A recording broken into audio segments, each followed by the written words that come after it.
Bonjour à tous. Il y a quelques mois, même peut-être presque compté en quelques années, j'avais fait la restauration de ce petit rabot. L'atelier prend forme, du coup je ressors mes outils à main, je fais du travail d'affûtage, je fais du travail de réglage. À ce propos, est-ce que vous savez pourquoi les rabots, certains ont une forme de navette et en particulier les rabots de finition? Si vous ne le savez pas, je vous donne la réponse que j'ai appris il n'y a pas si longtemps que ça en fin de vidéo. Donc j'avais restauré ce petit rabot qui doit à peu près faire l'équivalent, une taille d'un numéro 1, qui fonctionne très bien, qui fait des très beaux copeaux fins. Donc il est fait pour faire de la finition et vu que sa semelle est courte, il va me permettre d'aller travailler dans des petites zones, contrairement à un gros rabot. L'idée n'est pas de revenir sur cette réalisation, même si sur cette restauration, qui était en même temps une modification vu que la semelle était courbe. Je vous mets un lien ici. L'idée, c'est de travailler sur ces deux rabots ici. Un rabot ici qui m'a été offert au moment du confinement, que je n'ai jamais utilisé car la semelle a besoin d'un petit coup. Je l'avais utilisé un petit peu au moment du confinement, mais pas tellement. Et puis ramené à la Réunion, c'est peut-être ça qui a fait que le rabot a bougé. Il n'est pas droit, donc j'ai un travail à faire dessus. Et en même temps, j'ai envie de faire une vidéo sur une thématique. Là, je sors un rabot que j'ai acheté il y a quelques jours, quelques semaines, 5 € sur eBay. Donc un rabot pour faire un quart de rond, mais j'ai un souci d'évacuation des copeaux. Et donc, le fil conducteur de ma vidéo aujourd'hui, ça va être l'évacuation des copeaux. Ce premier rabot que vous m'avez vu utiliser ici, il fonctionne très bien, mais en même temps, quand les copeaux sont fins, souples, ils ne vont pas réussir à se créer un passage comme il faut à travers la lumière. Et c'est souvent le cas des rabots en bois. L'évacuation des copeaux est beaucoup plus complexe. Sur ce modèle ici, on le voit bien, contrairement à un rabot équivalent en métal, ici le copeau va devoir traverser toute l'épaisseur du fût avant d'être évacué. Et ce qui fait qu'un rabot métallique ne bourre quasiment jamais, c'est que vous avez 4 mm pour faire sortir le copeau du fût du rabot. Et une fois que ces 4 mm sont passés, le copeau il va où il veut. Donc ça, c'est un énorme avantage sur les rabots métalliques en termes d'évacuation des copeaux. Avant de basculer sur la restauration et l'utilisation de ces rabots qu'on trouve pour vraiment 3 francs 6 sous sur eBay ou sur le Bon Coin, je vous propose de réfléchir et puis de vous présenter 2-3 petites infos qui peuvent vous aider justement à régler ce problème d'évacuation des copeaux. Vu qu'on va parler rabot, on va dire technique et en même temps vocabulaire, ici ce livre, alors c'est pas celui forcément qui va vous apprendre le mieux à utiliser un rabot, mais par contre vous allez retrouver des rabots occidentaux, les rabots japonais, la différence entre un rabot allemand et un rabot français. Enfin, il y a plein de choses. C'est une vraie petite mine d'or. C'est un très beau livre, c'est un joli cadeau.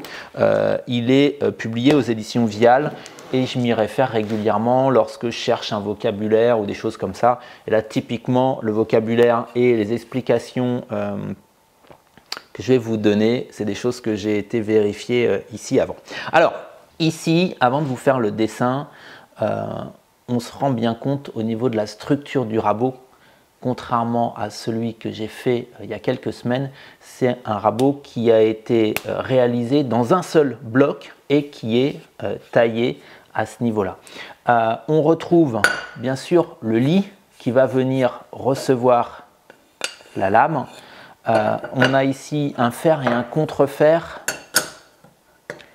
qui ne sont pas fixés l'un à l'autre. Alors ça, c'est une vraie difficulté en termes de réglage. Si on veut faire vraiment du travail de finition, on sait qu'on va devoir avoir un contre-fer qui va se régler à moins d'1 millimètre, même moins d'un demi-millimètre du tranchant.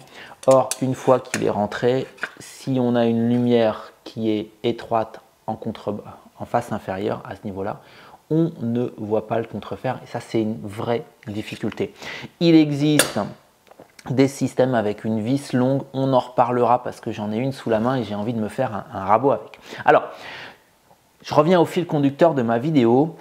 Il y a plusieurs éléments qui vont vraiment jouer un rôle important dans l'évacuation des copeaux. Alors, je ne sais pas si je vais réussir à vous le montrer ici. Je tente et puis on va bien voir si ça passe.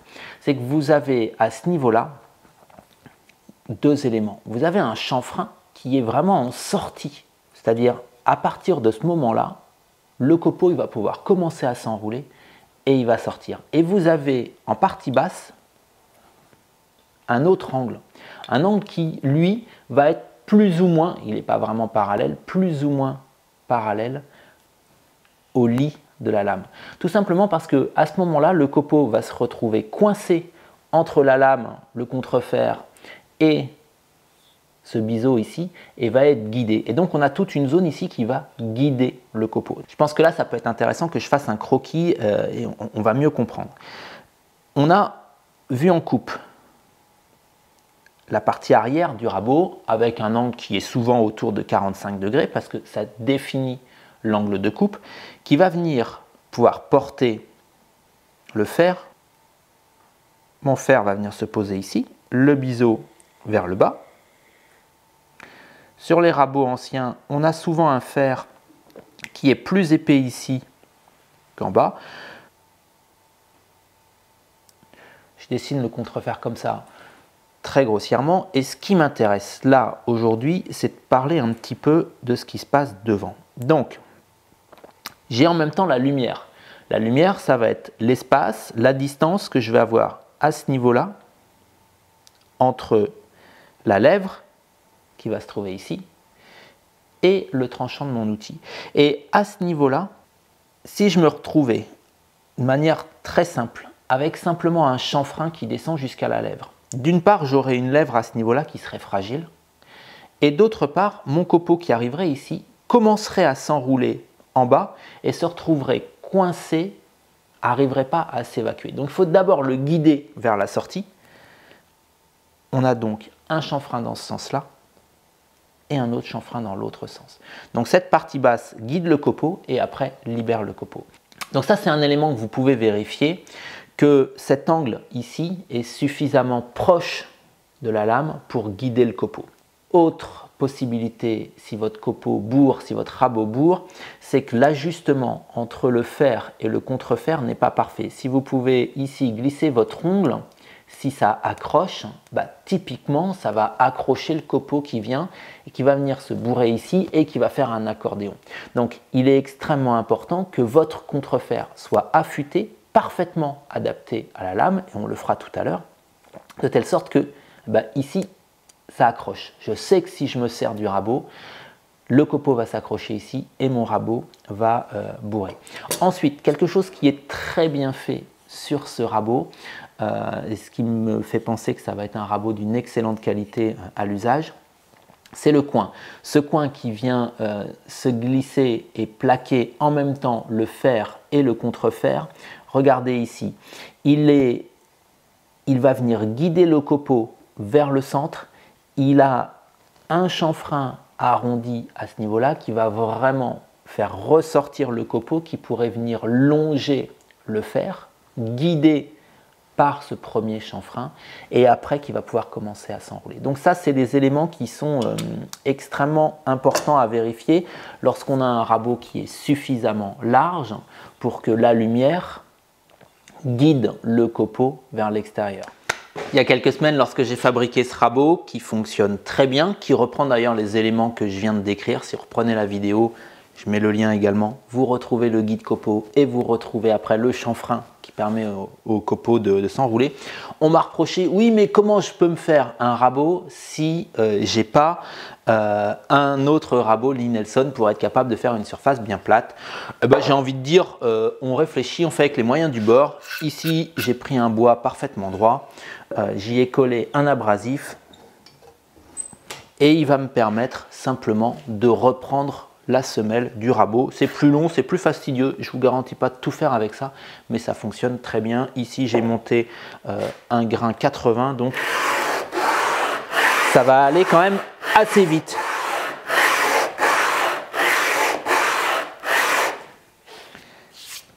Ça me permet de tout de suite voir que ce rabot est plus usé à ce niveau-là et à ce niveau-là.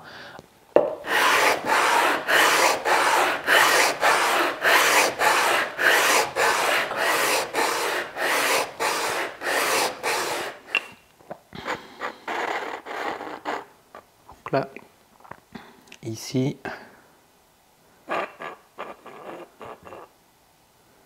ici, je suis très content. Pour autant, un petit coup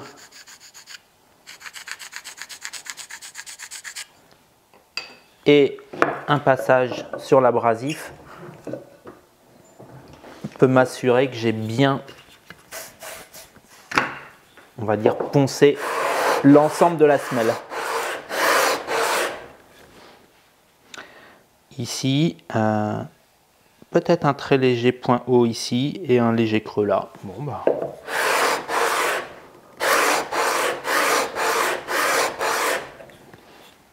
Voilà.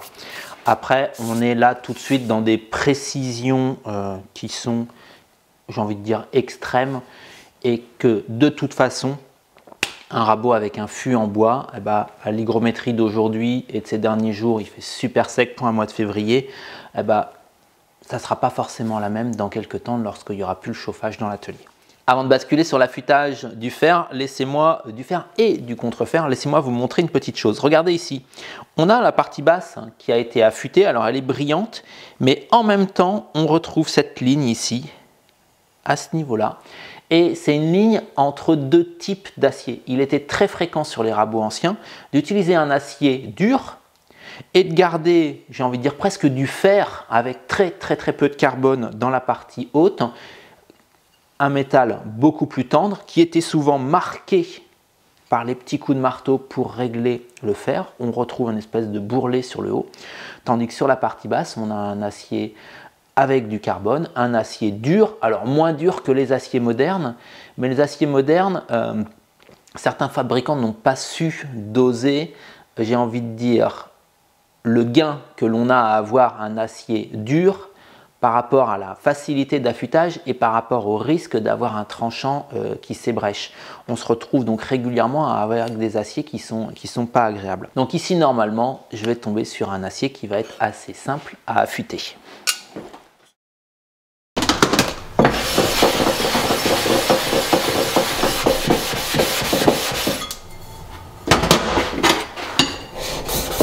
Ceux qui se poseraient la question, je commence par un grain 400.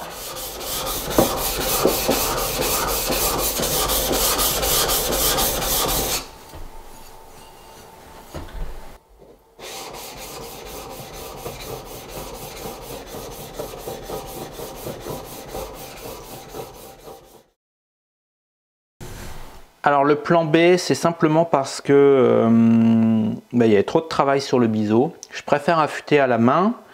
Et ici, je vais faire un biseau qui va être légèrement convexe, que je reprendrai de toute façon après à la pierre et qui petit à petit, au fur et à mesure des affûtages, sera au bon angle. Pour les puristes, je n'ai aucune idée de l'angle d'affûtage. Je fais confiance à l'ancien propriétaire qui connaissait ce bout de fer.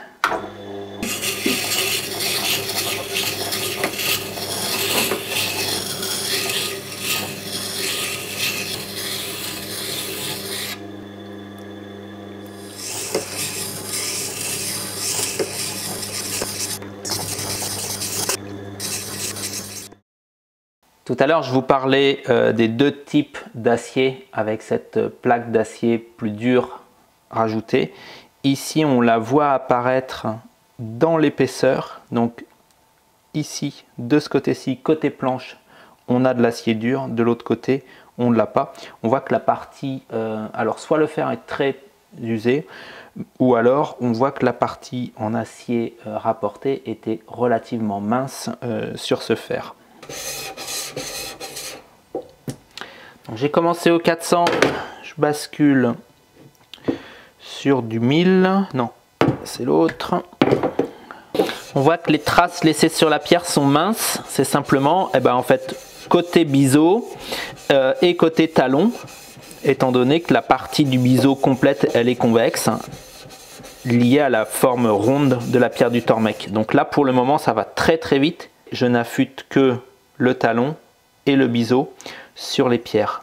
Comme c'est le premier affûtage, je polis à chaque grain la planche. Ici, je mets beaucoup de pression près du biseau et mon poignet a une très légère tendance à surélever.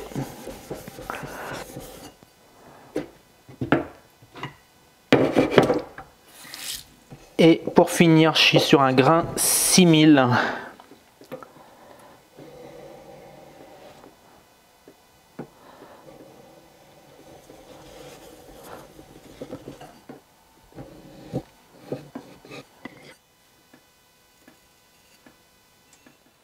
Alors, on s'est occupé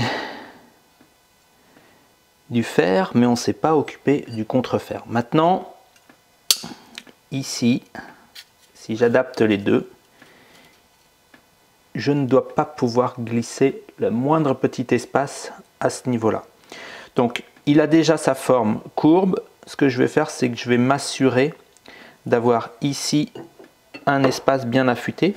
Je me mets en porte-à-faux sur le bord de ma pierre. Je vais bien sûr prendre le grain 400. Nul besoin d'avoir un gros grain. Et je vais venir ici au bord.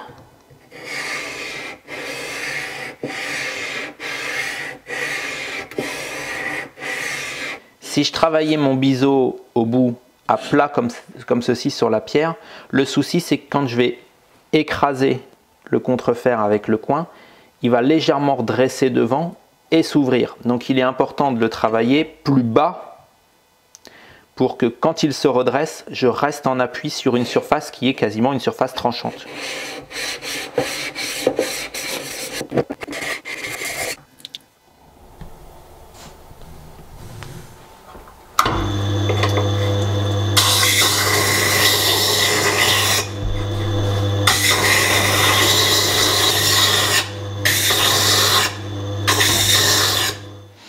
Donc là, j'ai une surface d'appui tout du long brillante, affûtée. Et de l'autre côté ici, avant j'avais une surface plate. Et ici, j'ai créé une sorte de biseau courbe. Il n'a pas besoin d'être plat, qui va venir dégager le copeau. Une fois mis en place, ça va venir se mettre comme ceci. C'est parfaitement jointif. Et contrairement à tout à l'heure, mon ongle n'accroche plus, il n'y a plus de surface, le copeau va être expulsé. Donc l'objectif maintenant, c'est de réussir à régler le rabot avec, à ce niveau-là,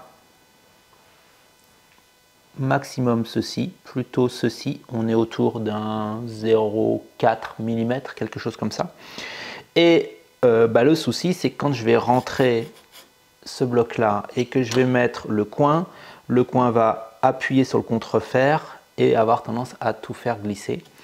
Donc, ma manière de procéder, je ne sais pas ce qu'elle vaut, je ne sais pas si c'est la meilleure. Elle fonctionne. Je vais régler le contrefer avec beaucoup de marge. Là, j'ai 5 mm. Je vais rentrer tout ça. Le fer sera globalement mis en place, posé sur un bois déjà raboté. Et je vais après descendre le contrefer. Mais pour ça, il me faut un repère. Du coup, le repère, je vais le faire maintenant. Je vais le faire globalement à 1 mm. Ici, j'ai réglé 1 mm entre le bord que l'on vient de préparer du contrefer et le fer. Je vais me permettre de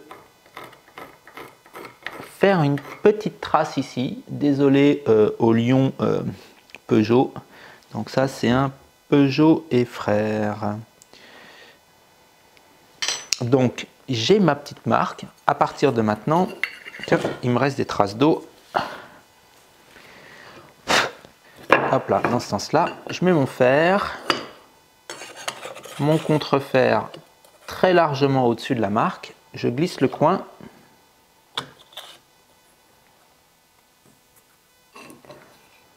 Je vais commencer à le verrouiller. Donc, le fer, il est globalement au bon endroit. Le contrefer, on voit bien que quand je descends le coin, le contrefer descend avec.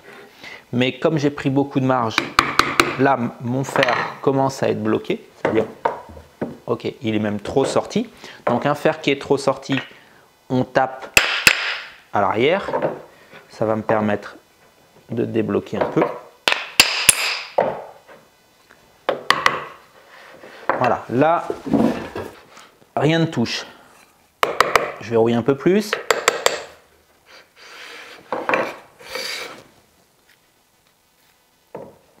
La profondeur de coupe paraît bien. Je verrouille et je vais venir tapoter. Voilà, je suis arrivé à ma marque, je verrouille et là normalement je suis pas mal.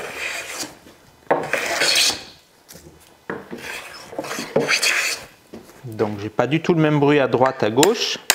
Je rééquilibre.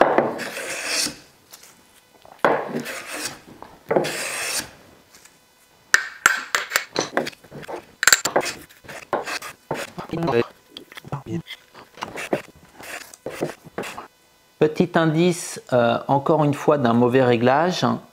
Regardez ici, je sors un copeau qui ressemble à du papier crépon. Ça, c'est typique d'un contrefer qui est réglé trop près.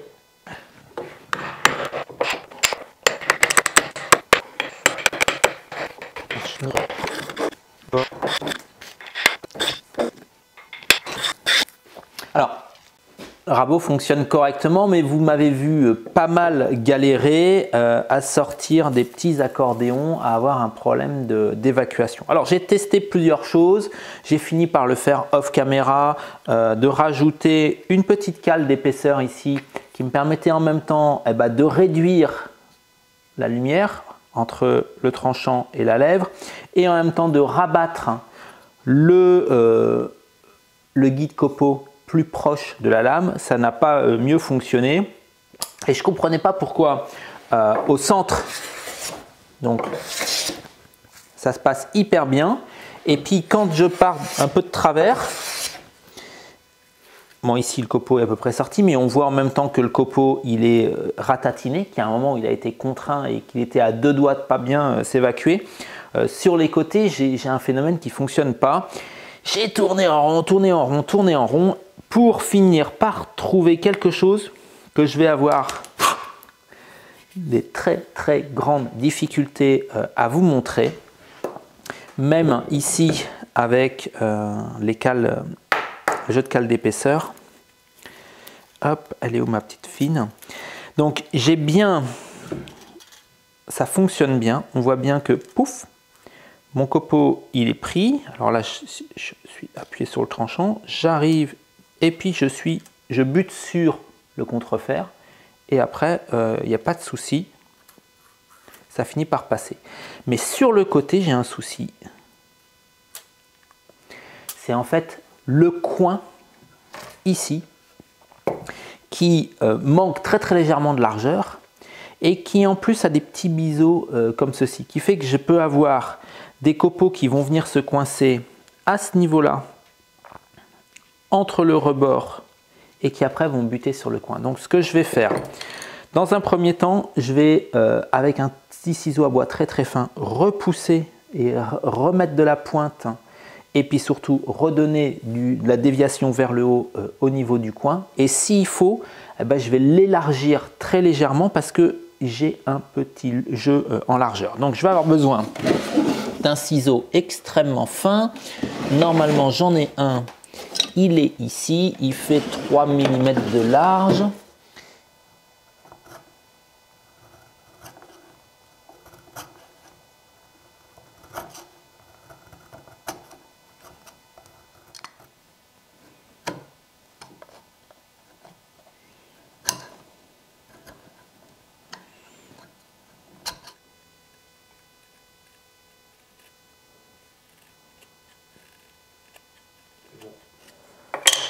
Là et ici.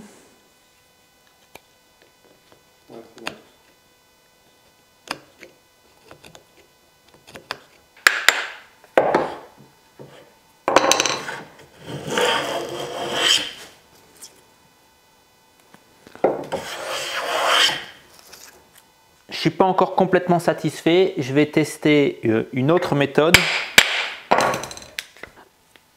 L'angle ici au niveau du contrefer est très important. Ce qui fait que quand le copeau arrive sur le contrefer, ce que les Anglais appellent le chip breaker, donc le brise-copeau, eh ben, au final, ça a tendance à trop l'enrouler. Donc je vais très légèrement le repasser au tormec avec un angle qui soit plus light pour qu'on ait moins cet effet comme ça.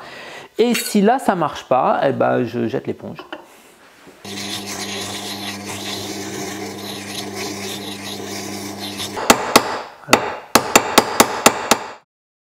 Une à une, j'élimine les hypothèses qui font que le rabot pourrait ne pas fonctionner. Vous aurez remarqué que l'étape qui est destructrice de se dire je modifie le guide copeau, l'angle en agrandissant, je la reporte à la dernière minute, voire même je n'irai pas jusque là parce que cet espace est déjà très largement suffisant.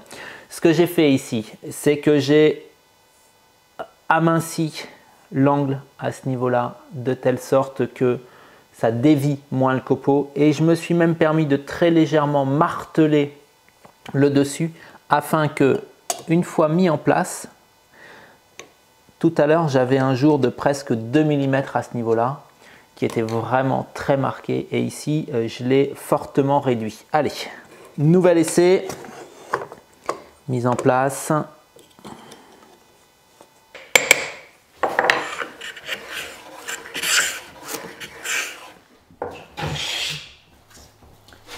Rabot fonctionne, il fonctionne bien, du copeau fin, mais pas du copeau extra fin.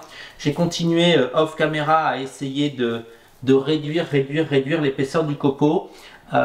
Les copeaux manquent de rigidité pour être évacués jusqu'en haut, même si la dernière étape a été complètement concluante dans les modifications. C'est-à-dire, j'ai commencé par refaire la surface plane, j'ai fait l'affûtage, j'ai modifié très légèrement les coins et après j'ai encore modifié le contrefer pour éviter qu'il ait une trop forte cambrure. Cette cambrure plus baissée a fait que le copeau ressort plus à la verticale et mieux guidé sur le premier angle.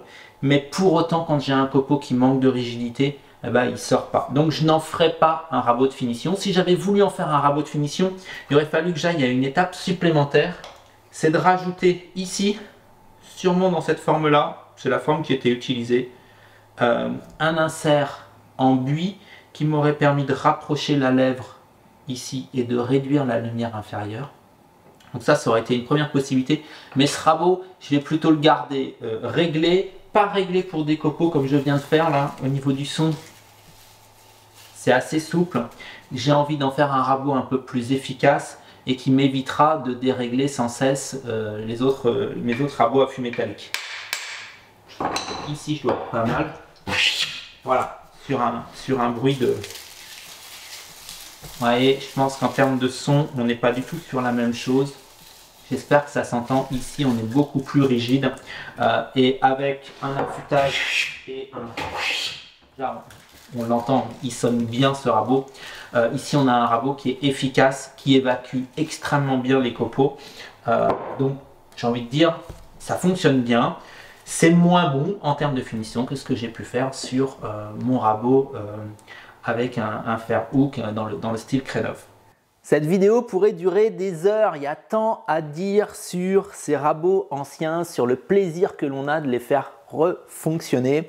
Mais je vais m'arrêter là. Juste vous annoncer, dans une prochaine vidéo, on va parler avec la même méthodologie, avec la même recherche, quelque part la même manière de mener l'enquête. On va remettre en état un rabot à moulurer, acheté simplement 5 € sur eBay. Voilà, je vous dis à très vite. N'oubliez pas de vous abonner, d'activer la petite cloche et surtout de liker cette vidéo si elle vous a plu. Ça fait toujours extrêmement plaisir de voir exploser ce compteur. Alors je compte sur vous. Bye bye, à la semaine prochaine.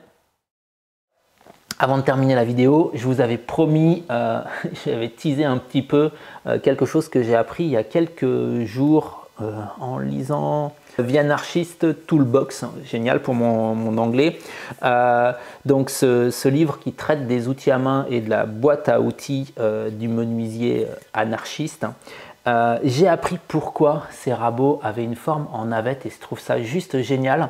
C'est simplement que en bombant les côtés, eh ben, quelque part on n'est pas dans le fil et on expose un peu du travers fil. On a plein de fibres du bois qui sont tranchées, qui sont coupées et du coup l'ensemble du rabot va bouger, varier avec l'hygrométrie ambiante d'une seule traite. Tandis qu'un rabot comme celui-ci eh ben, va énormément bouger d'un point de vue hygrométrique sur l'arrière et sur l'avant, mais sur la face, si on était sur un fil qui est bien rectiligne, très peu. J'ai très peu de pores du bois ouverts et donc il va beaucoup plus vite, par exemple, se sécher sur les extrémités, ce qui va engendrer des déformations. Et comme ces rabots navettes étaient souvent des rabots qui étaient voués à replanir à la finition, eh ben, on avait des rabots qui devaient garder une planéité absolument parfaite. Voilà pour la petite histoire. Moi, j'espère que je vous ai donné envie de dépenser 5 € ici, 5 € ici et d'aller passer d'excellentes heures dans l'atelier à essayer de les faire fonctionner. Je vous dis à la semaine prochaine. N'oubliez pas de vous abonner. N'oubliez pas de commenter si vous avez des choses à m'apprendre parce que en la matière, eh ben, vous avez vu, je découvre.